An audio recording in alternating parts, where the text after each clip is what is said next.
sebagai manusia dan tujuan kita hidup di bumi ini. Selawat serta salam semoga tetap tercurah kepada junjungan Nabi besar kita Nabi Muhammad Sallallahu Alaihi Wasallam. Dialah satu-satunya Nabi dan Rasul terakhir yang diutus oleh Allah Subhanahu Wa Taala untuk membawakan Islam ini. Adapun nabi-nabi yang lain, rasul-rasul yang lain juga membawakan Islam, namun dengan syariat yang berbeda. Selanjutnya kita akan mendengarkan tausiah dari Ustaz Muhammad Fauzi. Kepadanya kami persilakan.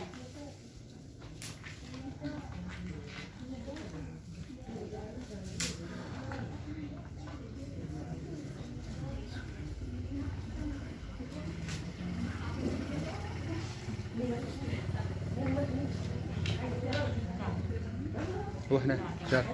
Wah, mulain.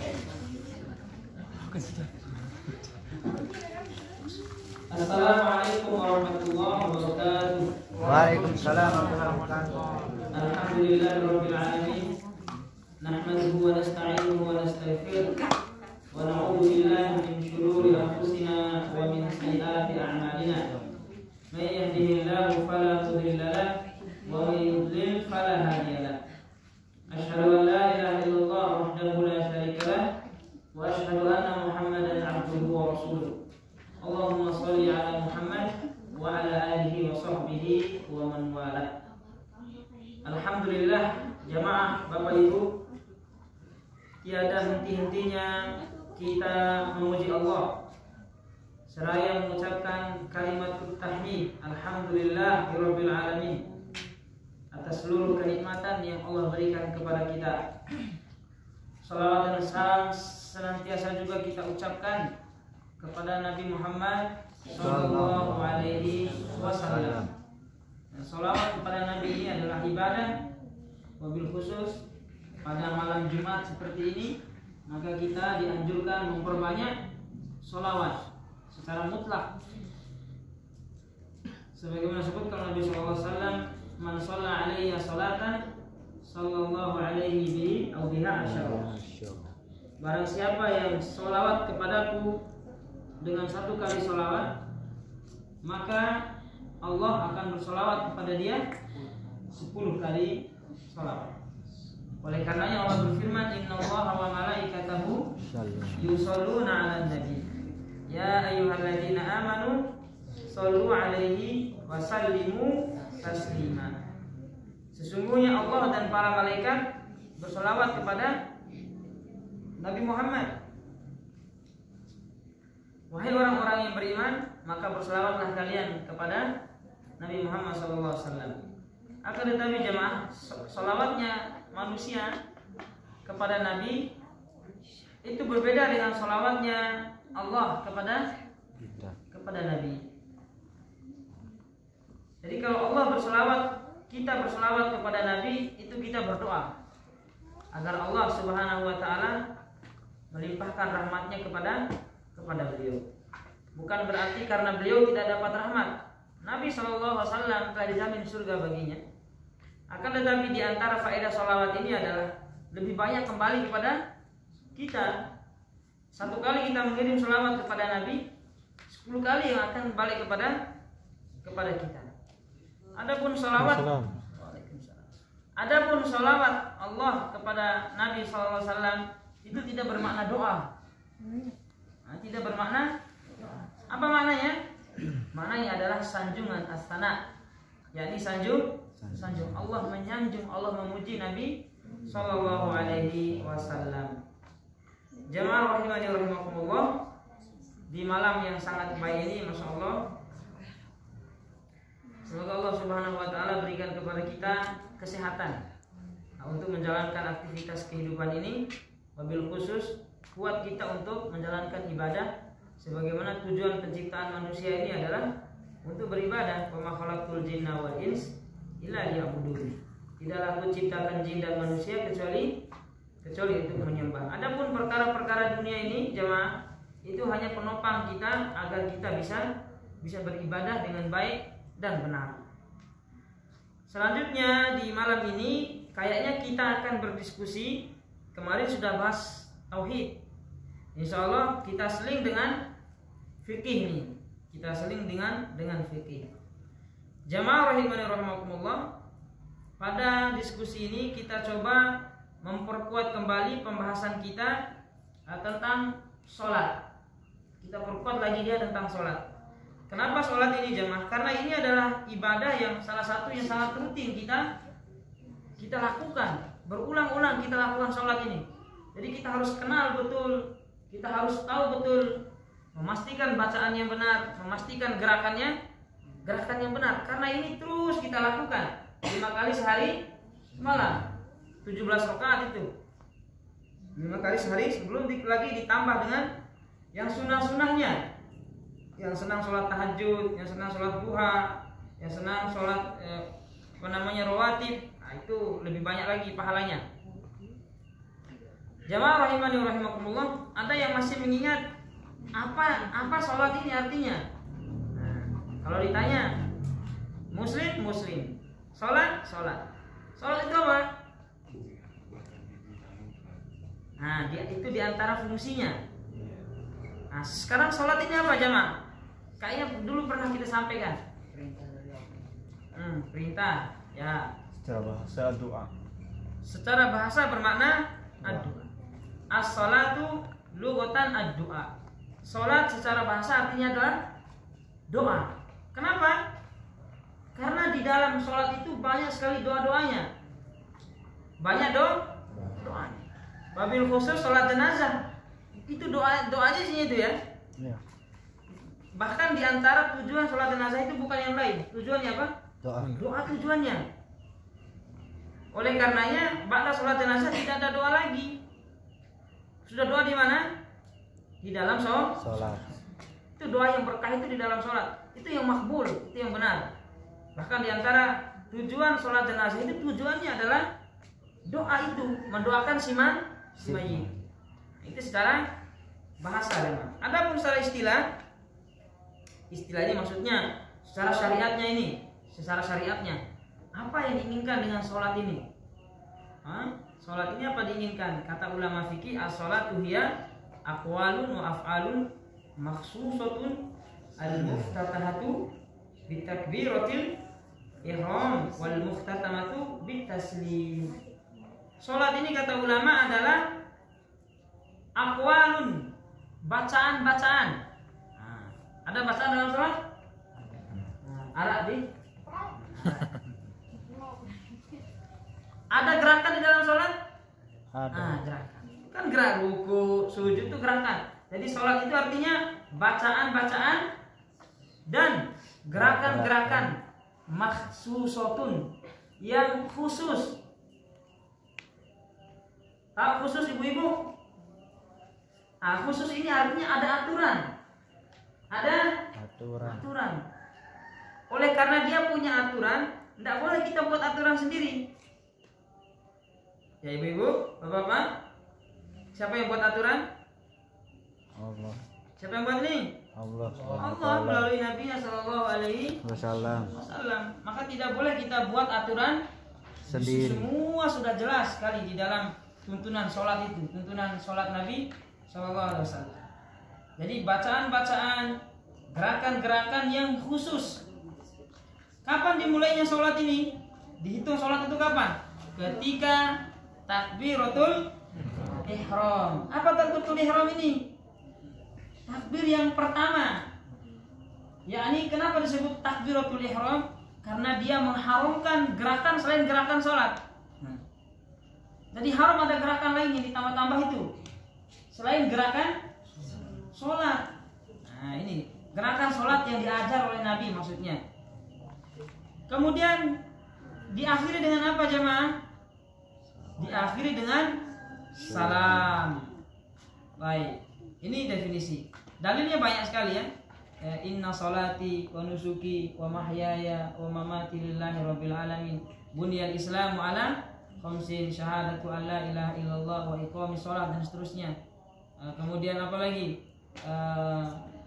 Wasta'inu bis sabri was shalah. Fasholli li rabbika wanhar. Banyak sekali lah dari sholat ini yang menunjukkan sholat ini adalah wajib. Sholatul jamaah khairun min sholatil fardhi bi 27 darajatan. Sholat jamaah itu lebih baik dari sholat sendiri, tingkat derajatnya itu 27. Kalau yang sholat jamaah dapat 27, bapak-bapak yang sholat di rumah dapat 1. Ya, ibu-ibu ya, bapak-bapak ya. Anak-anak muda yang bajang-bajang ini kalau sholatnya di kamar dapat pahala cuma 1. Tapi kalau datang di sini di Darut Tajdid ini 27 dapatnya. Mau yang mana? 27. 27 lah. Orang yang berakal pasti milih yang banyak kan? Iya. 27. Ibu-ibu, ada yang jual mangga di pasar. Datang 2 pembeli. Satunya mau beli dengan harga 10.000.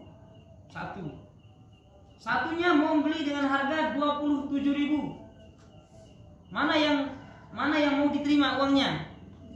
27. Yang 27.000. Nggak masuk akal kan? Masa dia mau yang sedikit sementara yang banyak ada? Kenapa harus milih yang sedikit sementara yang banyak itu ada ditawarkan? Ini untuk laki-laki cuma. Tapi kalau untuk ibu-ibu, saya kasih tahu nih ibu-ibu ya, yang paling banyak pahalanya kalau ibu-ibu tuh sholat di rumah. Sholat di rumah kalau ibu-ibu yang paling banyak pahalanya. Nah, ketawa ibu-ibu nih, berarti salah kita sholat di masjidnya ya. Nah, enggak juga salah. Boleh. Kata Nabi, la tamna'u ima Allahi masajid Allah. Kalau istri-istrimu mau sholat di masjid jangan larang. Enggak boleh dilarang. Cuma takut fitnah saja. Apalagi yang masih gadis, cantik rupanya misalnya, kalau keluar dari rumah membuat bajang-bajang ini jatuh hati. Nah ini sudahlah, semuanya di rumah saja. Sholat di dalam kamar. Jangan sering-sering nampakin diri. Ya begitu ibu-ibu bapak ya. Jadi untungnya sholat jamaah bagi bapak-bapak itu di masjid banyak. Udah dikasih 27, terus langkahnya lagi dihitung. Pahala langkahnya. Kalau ini ibu-ibu juga dihitung langkahnya. 1 langkah Allah tinggikan derajatnya yang kanan. Kaki kiri melangkah, Allah hapus dosa-dosanya. Belum lagi pahala ketemu dengan sesama muslim. Salaman dapat pahala. Mengucapkan assalamualaikum dapat pahala. Kemudian berdiam diri di masjid dapat pahala i'tikaf. Mengaji dapat lagi pahala. Jadi banyak sekali keutamaan kalau kita mau datang ke masjid. Memang gugur kewajibannya sholat di rumah, gugur kewajibannya. Tapi setan itu sudah menang. Jadi setan itu begini, cuma cara kerja setan itu. Ada orang itu yang nggak bisa digoda agar nggak sholat. Ada. Bapak ini insya Allah kalau setan goda nggak sholat nggak mungkin ya. Pasti sholat. Jadi setan nggak akan goda ke sana. Kalau dia tidak bisa membuat kita tidak sholat, dia buat pahala sholat kita itu sedikit. Nah, orang ini kalau digoda agar tidak sholat susah. Tapi kalau digoda agar sholat di rumah, nah kayaknya mudah ini. Kayaknya mudah. Ini bagi bapak-bapak ini laki-laki. Kalau ibu-ibu nggak sering kelihatan di musola masjid, nah itu dimaklumi. Ya karena mohon maaf haid juga kan. Kalau bapak-bapak kan nggak ada. Ya. Lancar terus setiap bulan, ya. Dan memang keutamaan laki-laki itu berada di masjid. Memang sholat ini jamaah ya, bukan hanya panggilan azan, tapi panggilan iman, panggilan hati. Dulu kami di BTN saat kuliah, saya jadi marbot di masjid selama kuliah itu azan, sholat, imam di masjid itu BTN. Ada orang jamaah rumahnya dia dengan masjid itu nempel temboknya, nggak ada bukan jadi tembok masjid, tembok rumah dia langsung, nggak pernah kelihatan batang hidungnya sekalipun di masjid. Demi Allah nggak pernah sekalipun. Jadi orang sholat dia main biliar di lantai 2, dia main biliar sodok, wah, masya Allah ini Nah ini jadi sebenarnya sholat ini bukan panggilan azan, tapi panggilan Hati. panggilan iman, panggilan hati. Walaupun jauh-jauh, tapi kalau imannya kuat, rela dia jalan kaki jauh-jauh ya, rela dia pakai motor beli bensin. Nah tapi kalau nggak ada imannya, biar dekat-dekat sini nggak mau dia, biar dekat-dekat nggak akan pernah mau. Kenapa? Karena Allah belum panggil dia. Dia harus takut seperti ini. Jangan sampai Allah matikan dia dalam keadaan tidak pernah terketuk untuk datang ke masjid. Bahaya. Allah berfirman, alam ya'nil ladzina amanu an takhsha'a qulubuhum li dzikrillah. Wahai orang yang beriman, belum tiba saatnya ente ini berbuat baik. Masih mau mabuk-mabuk terus. Masih mau tidur subuh lewat sampai jam 8 9 terus. Belum tiba saatnya, kata Allah. Apa istilah bahasa Sasaknya? Lemar waktu. Nah, ya itu sudah ya. Kapan ini kapan? Hah? Sampai kapan mau gitu terus? Nah, Allah menantang, Allah memang. Memang kita nikmat rasanya, nggak sholat sebagian orang ya. Dia rasa nikmat, dia rasa sholat ini lelah. Nah ini hati-hati, namanya istidraj. Allah buat dia senang untuk tidak sholat, dibuat senang itu. Nah ini tingkat kesesatan yang sudah jauh ini. Tingkat kesesatan yang sudah jauh. Kalau dia merasa capek, merasa lelah untuk beribadah, ini hati-hati betul ya Allah ya. Jangan sampai dia lebih senang kepada yang maksiat daripada ibadah. Ini sudah jauh sekali ini, kasihan ini. Ini harus ditarik dan dia harus ada tekad untuk berubah. Jamaah rahimani rahimakumullah. Jadi sholat ini tolak ukur. Tolak ukur.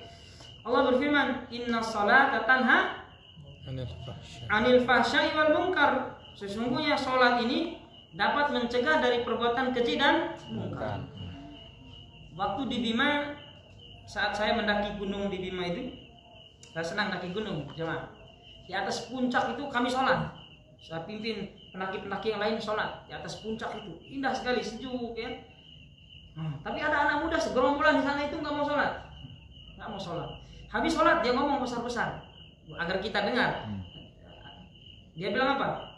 Katanya sholat itu mencegah perbuatan keji dan munkar. Tapi kenapa ada orang yang sholat masih berbuat keji dan munkar? Besar, bagus retorikanya. Jadi dia pancing-pancing kita untuk berdiskusi.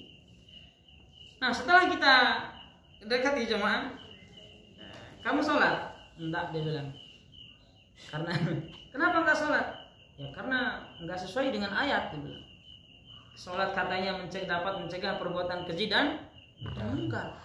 Kenapa banyak orang yang sholat tapi masih banyak juga orang yang keji dan munkar? Maka kita jawab jamaah rahimani rahimakumullah taala. Kalau seandainya Allah menjanjikan sebuah ibadah itu dapat membuat kita tenang atau dapat mencegah perbuatan keji dan munkar, lalu itu sejalan dengan itu nikmat. Itu nikmat. Tapi kalau ada yang kebalikannya, udah sholat tapi munkar, itu kata ulama apa? Dosanya terlalu banyak. Banyak. Maksiatnya terlalu banyak, tidak mampu ditutupi hanya dengan sholat saja. Sehingga sholat ini kecil bagi dia, tapi sholat itu dia dosa banyak sekali. Dan dia tidak mengilmui tentang sholat aja tapi tidak ada ilmunya. Bacaannya dia tidak faham, gerakannya dia tidak faham, hukum-hukumnya dia tidak faham. Jadi sholat itu seperti apa ya? Nggak ada bekasnya di dalam hatinya. Hanya rukuk sujud, nggak ada bekasnya. Yang ini tidak bisa mencegah perbuatan keji dan munkar. Pasti itu. Nah ini jamaah rahimani rahimakumullah. Kemudian tolak ukur kemakmuran sebuah desa atau sebuah tempat apabila masjidnya makmur, tempat sholatnya makmur, rame terus, insya Allah makmur itu masyarakatnya. Ya kalau tempat karaoke lebih rame daripada tempat sholat, nah ini pasti masyarakatnya terpecah-pecah. Ini analisa. Begitu ada datang orang besar jemaah ya, artis dari Jakarta penuh, dari kampung-kampung lain datang semua. Tapi begitu azan, Allahu Akbar, ya yang tua-tua saja ya. Sepi. Ya sepi, dia yang azan, dia yang qomat, dia yang imam, dia juga yang ya dia yang kunci pintu sendiri ya. Dia juga yang sapu, masya Allah. Nah ini jamaah, jadi tolak ukur kemakmuran sebuah tempat itu apabila masjidnya Ramai.